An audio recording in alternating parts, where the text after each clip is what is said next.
Según lo anunciado, ya está en edición especial el abogado, filósofo liberal e intelectual chileno Axel Kaiser, considerado uno de los pensadores liberales latinoamericanos más influyentes de la actualidad y que se ha convertido sin duda ya en un símbolo de la cultura popular de nuestros tiempos. Bienvenido a esta mesa, Axel. Muchas gracias por la invitación. Ahora, quiero ver cómo aterrizamos algunas propuestas liberales para no quedarnos solamente en temas teóricos. Y parto con Perú. Algunos dirían que en nuestro país, un país en el que solamente el 20% de la población económicamente activa es formal, hacer liberalismo sería natural, puesto que el peruano en esencia es liberal, pero sin saberlo muchas veces. Pero eso tiene la otra cara, ¿no? Que es que están también acostumbrados a actuar al margen de la ley. Mi primera pregunta es, ¿cuál sería la manera, en tu estimación, de viabilizar el liberalismo en un país con esa característica en el que ni el ciudadano existe para el Estado, ni el Estado para el ciudadano? Si tienes un porcentaje de informalidad tan alta en el Perú como ocurre en otros países de América Latina, es porque la legislación aprobada por las élites simplemente imponen costos al trabajo que son tan altos que se justifica para quienes están en la informalidad no estar en la formalidad, o para quienes contratan, ¿no es cierto?, no estar en la formalidad. Lo que tienes que hacer es bajar esos costos, y eso depende mucho de la legislación laboral, cuánto impone, también del salario mínimo, de todas esas cuestiones que habría que estudiar en el caso específico peruano. Si tú las bajas lo suficiente, vas a tener un auge en la formalización que va a ser impresionante. Nosotros en Chile, por ejemplo, que tenemos un poco menos de un 30% de informalidad, pero la vemos subir cada vez más. ¿Por qué? Porque hemos rigidizado el mercado del trabajo, hemos puesto cada vez más trabas con la contratación y el despido de personas, hemos puesto salarios mínimos que ya las pequeñas empresas no pueden pagar, entonces la gente trabaja fuera del sistema. Lamentablemente son los políticos los responsables de la informalidad. Ellos imponen los costos para que la gente no se pueda formalizar, y la forma de resolverlo es cambiando la mentalidad a esos políticos y a las élites que los rodean en medios de comunicación, en universidades y en otras esferas. O sea que sigue siendo que no tiene ningún beneficio para el informal transformarse en formal. No, claramente, porque si fuera más beneficioso para ti como informal estar en la formalidad, no estarías en la informalidad. O sea, a veces hay temas de información, de conocimiento también, pero en general es el costo que pagas como mediano o pequeño empresario, ¿no es cierto?, por contratar formalmente, que se te hace mucho más caro, y al mismo empleado muchas veces no le conviene, porque además hay otro tema que hay que decir. Suele ocurrir que cuando tú estás en la informalidad y te declaras cesante o no tienes un empleo formal, tienes más beneficios sociales, el Estado te da más prestaciones. Entonces, cuando tú tienes ese fenómeno, lo que ocurre es que, por un lado, al empleador le conviene no contratarte por la vía formal, porque se ahorra una serie de costos. A ti te conviene porque recibes un salario más alto, porque no tienes que pagar deducciones a la seguridad social y todas esas cosas, y al mismo tiempo tienes un subsidio del gobierno por ser informal, que no tendrías si fueras formalizado. Lo mismo que pasa con las madres solteras, que les pasan dinero por estar soltera, y después nos sorprendemos que nadie se casa o que los matrimonios duran poco, porque es un negocio finalmente. El Estado está fomentando eso. Así es que la política social termina convirtiéndose en un instrumento para dañar la calidad de vida de las personas bajo el pretexto de estarlas ayudando. Y eso ocurre no solamente en países latinoamericanos, ocurre también en países europeos, incluso en Estados Unidos. Y ahí viene un tema del que tú sueles hablar mucho, que es el fenómeno de los derechos sociales que se han reclamado. Cualquier necesidad pasó a ser un derecho social. ¿Qué es derecho? ¿Qué es un derecho para ti? Un derecho es una facultad moral, yo diría, un reclamo que tú tienes frente a terceros de que se respete un componente esencial de tu dignidad. Digamos, la vida, la propiedad, la libertad de expresión, la libertad de reunión, etcétera, la libertad de culto y todas esas cuestiones. Es decir, un derecho, en estricto rigor, lo que implica es una acción negativa de parte de terceros, que se abstengan de afectar tu proyecto de vida y tus, básicamente, prerrogativas como un ciudadano, miembro de una comunidad política, ¿no? Yo, para respetar tu derecho a vida, lo que tengo que hacer es no tocarte, no matarte, no hacer ese tipo de cosas. Para respetar tu derecho a la libertad de expresión, lo que tengo que hacer es no meterme en lo que tú vas a decir ni prohibirte que lo digas. Entonces, esos son, en estricto rigor, los derechos fundamentales. Todo lo que viene a ser educación, salud, vivienda, no son derechos. Esas son prestaciones económicas que el Estado, en la medida en que tiene recursos, los contribuyentes, los pagadores de impuestos, pueden financiar o no, pero no son derechos. Tú puedes tener una necesidad de una determinada cuestión, pero eso no te da un derecho a que otros te financien esa cuestión que tú necesitas. Si tú el día de mañana quiebras y no puedes pagar la educación de tus hijos, no tienes derecho a ir a tu vecino y quitarle un porcentaje de su sueldo para que te financie la educación de tus hijos. Ahora, sí hay gente que de buen corazón y de buena alma te va a tratar de ayudar, tus parientes, amigos y otros, pero ese es otro problema. Claro. ¿Dónde está consagrado eso, digamos, lo que tú opinas que es un derecho? ¿Sería la Constitución norteamericana? ¿Dónde está perfectamente ejemplificado eso? No, todas las constituciones occidentales tienen los derechos a la libertad de expresión, a la vida, etcétera, pero también tienen estos otros supuestos derechos sociales. En la peruana está la salud, sí, la educación como un derecho consagrado. Exacto. Y eso a mí me parece un error. No existen esos derechos en la Constitución norteamericana. Están a nivel a veces de constituciones estatales, ¿no? Pero no a nivel de la Constitución que rige todo federalmente. Y hay muy pocos de esos derechos en las constituciones europeas. La gente... O sea, netamente la vida, la libertad y el derecho a perseguir tu felicidad. Claro, eso básicamente, la propiedad, la libertad, la vida, y con eso en realidad cuando tú hablas de derecho a propiedad y libertad, hablas de libertad de expresión, libertad de culto, libertad de reunión, hablas de todo eso combinado, ¿no? Y no debiéramos darle al Estado otro rol que garantizar esos derechos. Ahora, volviendo un poco al tema peruano, a ver cómo viabilizamos algunas propuestas liberales acá, asumiendo, esto es un hipotético, asumiendo que tuviéramos una economía abierta, que no la tenemos. Hay la ilusión de una economía abierta en Perú, es una economía con fuertes componentes socialistas, hay distribución forzosa de utilidades, por ejemplo, pero asumiendo que tuviéramos eso, con fuerte captación de inversión privada, fuerte crecimiento económico, reducción de pobreza, generación de empleo, todos esos elementos centrales, ¿qué políticas públicas de ayuda social en ese caso condonas, aceptas? Mira, cuando hay una política pública bien diseñada de subsidios a la demanda, por ejemplo, el sistema educativo para que a nadie le falte acceso a una educación de calidad, aunque no tenga el dinero para pagarlo, uno puede decir, hagamos un sistema de voucher como el que tenemos en Chile, y que Michelle Bachelet en su segundo gobierno, como buena socialista que manda a su hijo a colegios particulares pagados, donde solo va el 7% de la población, e intentó destruir para el 70% restante que va a esos colegios.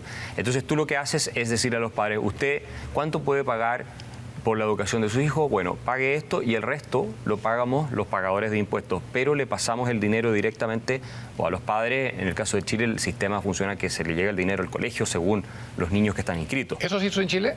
Claro, nosotros tenemos 70% de los estudiantes en Chile en educación particular. Porque la propuesta que nosotros hemos dejado desde ILAT, desde la fundación nuestra, es la de vouchers educativos, y uno de los puntos en contra que se habló es que eso distorsionaba, digamos, el que no sea la boleta completa, sino que si el voucher costaba 1.000 y la matrícula 1.300, que se complete y que el padre ponga 300, distorsionaba.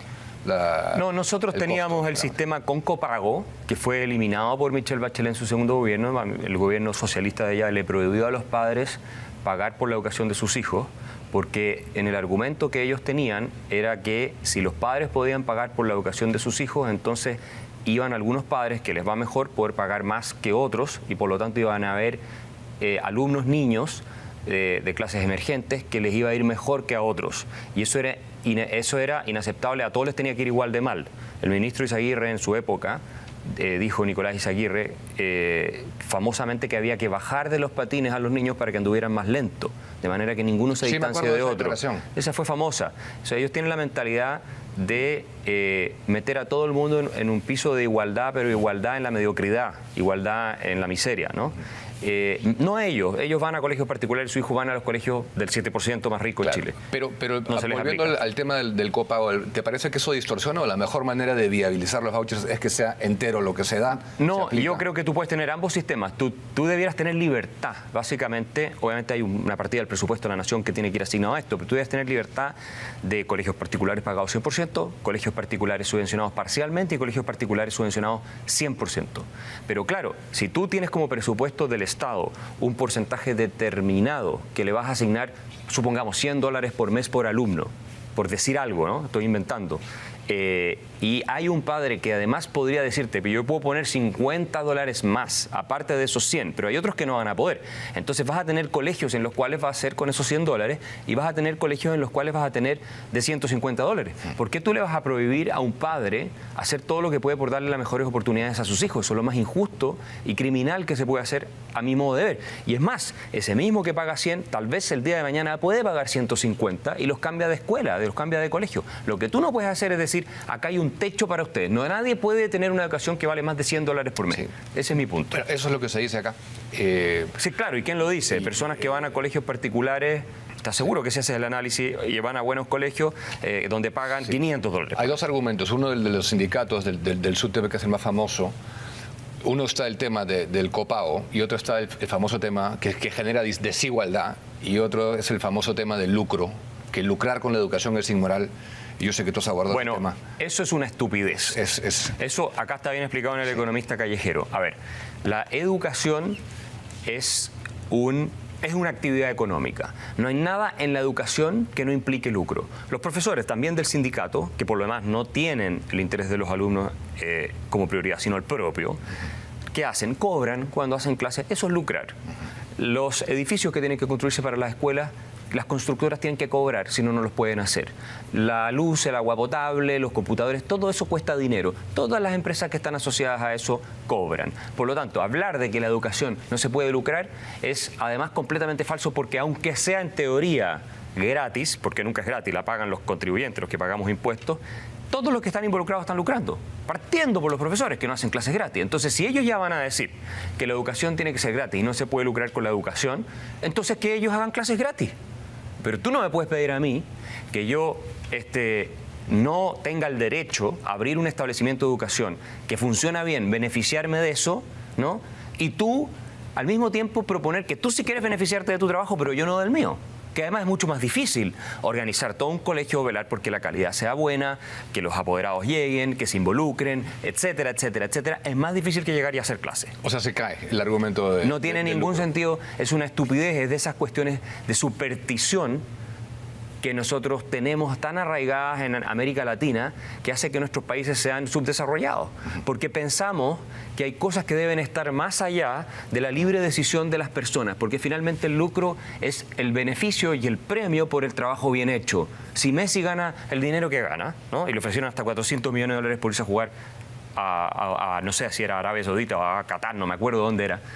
Bueno, ¿por qué es? Porque es el mejor jugador de fútbol del mundo. Entonces, ¿qué vamos a pensar? ¿Que él está haciendo algo inmoral o que no nos está beneficiando a todos con la calidad de prestación que él tiene de su servicio, que básicamente es jugar fútbol?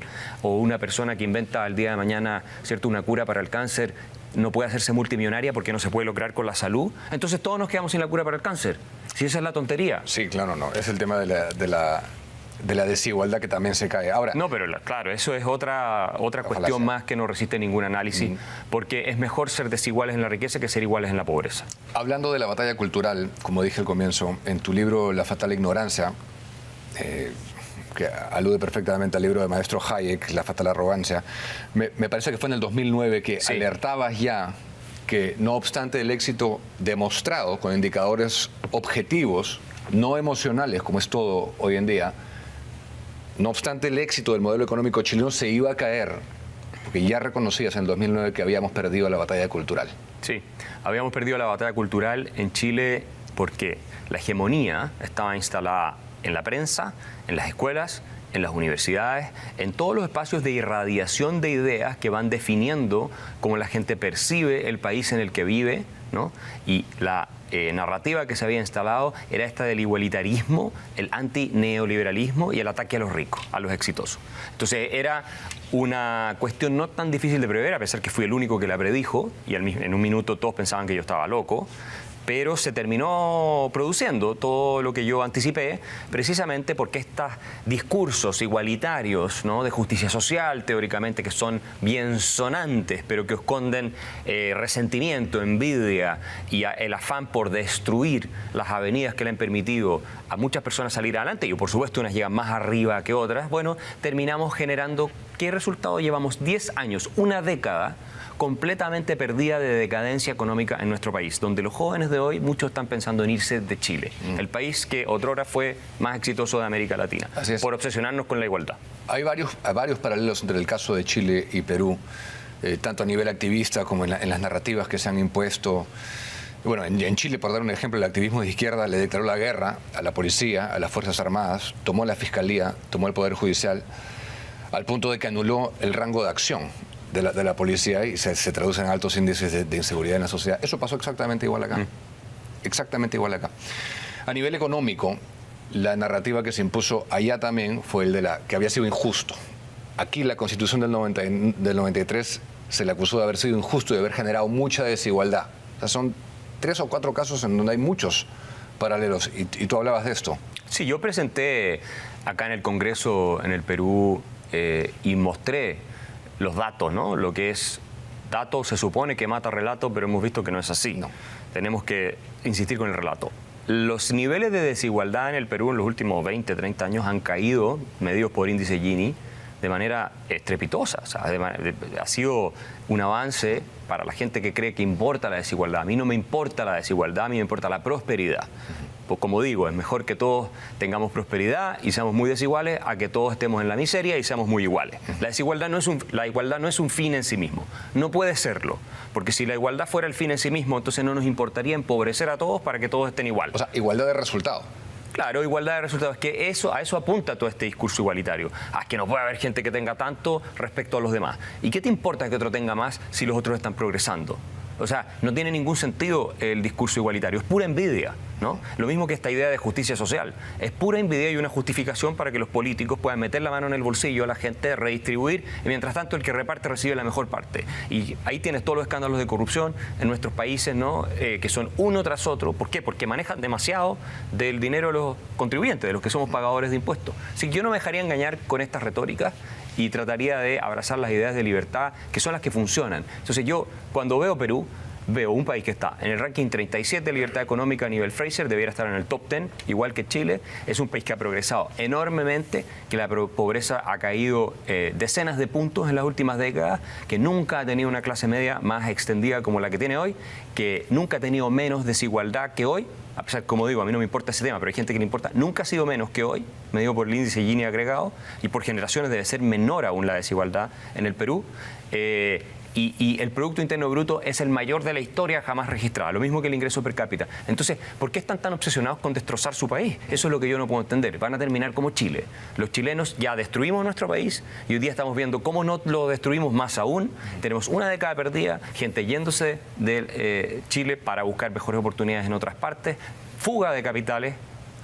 ¿Y todo por qué? Por obsesionarnos con que éramos demasiado desiguales, entonces había que destrozar esto que la izquierda llama neoliberalismo, que no es nada más que políticas que respetan la libertad individual para hacer negocio. Pones un término en el que yo nunca he creído, aparte. Yo tampoco. El caso de Argentina, aparte, quiero sumarlo, hay un país que a finales del siglo XIX era líder mundial en términos de ingresos per cápita. Pero tú has hablado de establecer una línea mínima en una economía realmente abierta, una línea mínima consensuada debajo de la cual no permitir que la gente caiga. ¿Cómo estableces esa línea mínima? Eso lo planteaba ya Friedrich von Hayek en Camino de Servidumbre, y hay otro filósofo, Harry Frankfurt, que habla del mínimo suficiente.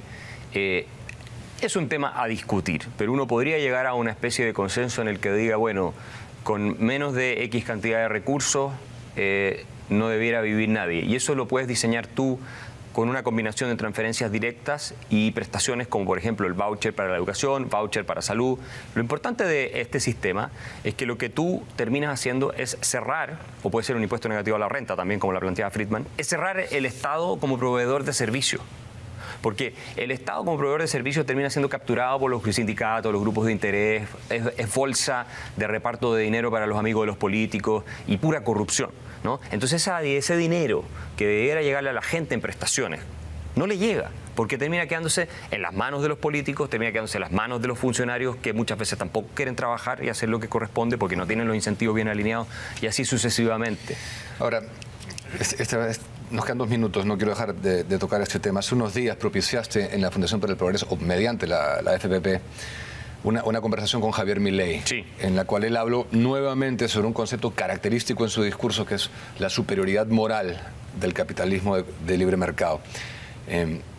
Creo que es importante hacer una reflexión respecto a eso en el contexto de la batalla cultural. ¿Cuál es tu reflexión sobre la superioridad moral? Lo que ocurre es que cuando hablamos de capitalismo, que es un concepto también cargado negativamente, estamos refiriéndonos a la posibilidad de elegir de las personas que hacen con su vida, si no es nada más que eso. Eso es lo que hay que entender. La libertad de diseñar tu plan de vida y perseguir tus fines respetando idéntico derecho de terceros. Y claro, cuando tú respetas eso, Entonces ocurre que las personas queremos trabajar, queremos darle mejor oportunidad a nuestros hijos, queremos invertir, queremos salir adelante, armar empresas, resolver problemas de la ciudadanía y como consecuencia creamos empresas y se produce la generación de riqueza y todo el mundo sale adelante. Entonces, claro que la superioridad moral del capitalismo tiene que ver con dos dimensiones. Una, los resultados que uno podría decir, claro, es mejor una sociedad donde no hay pobres, no hay gente muriéndose de hambre, que una donde todo el mundo se muere de hambre. Uno podría decir eso. Pero hay consenso, estamos de acuerdo. Y eso lo permite, claro, pero eso lo permite solo la sociedad de libre mercado. No lo permite el socialismo, no lo permite la sociedad venezolana, ni la cubana, ni todas esas disfuncionales socialistas que hemos visto. Y tampoco mucho la Argentina, que produce alimento por 400 millones de personas y tiene 5 o 6 millones de personas muriéndose de hambre, sin contar con el 50% casi de pobreza que tienen, ¿no? El país con el ingreso per cápita más alto del mundo en 1896. Así es. Entonces, la verdad es que es porque respeta la dignidad individual ese sistema, pero se produce como orden espontáneo, no es, digo, si la gente mañana ejerciendo su libertad dijera, ya bueno, no trabajo más, soy autárquico, voy a solamente sembrar en mi jardín para alimentarme de lo que pueda o ir a cazar al bosque y no quiero intercambiar más con nadie. Se acaba el capitalismo de la noche a la mañana, no necesitas imponerlo por la fuerza. Pero los socialistas tienen que imponerlo por la fuerza del Estado. ¿Por qué? Porque si tú dejas a la gente en libertad de perseguir sus fines, el sistema de mercado surge de manera espontánea. Es lo que queremos los seres humanos. Por eso todos los sistemas socialistas han sido dictaduras criminales y genocidas. Porque la única manera que tú tienes de suprimir ese instinto es por la violencia. En 20 segundos, ¿crees que Javier Milei tiene opciones reales de no solo de ganar, sino de llevar a cabo las reformas que ha prometido? En 20 segundos, primero quiero agradecer a ADEX que me invitó acá a Lima y a Rafael del Campo, que ha sido un anfitrión extraordinario de mi visita estos días. Y sí creo que él tiene opciones de salir elegido, se está poniendo cuesta arriba, pero pienso que puede hacerlo y una vez que esté en la presidencia de la República va a ser el desafío más grande. Lo único que sé es que si logra hacer reformas que mejoren sustancialmente la situación económica de Argentina, aunque no sean todas las que él quiera, eso va a cambiar un paradigma, yo digo, de discusión en todo el mundo occidental. Bien. Gracias, Axel. Muchas gracias. Suerte. Y al volver desde Paraguay, todo sobre mi participación en el Foro Latinoamericano de las Ideas, en donde tuve entrevistas exclusivas con 3 expresidentes constitucionales de Sudamérica. Volvemos con eso tras la pausa comercial.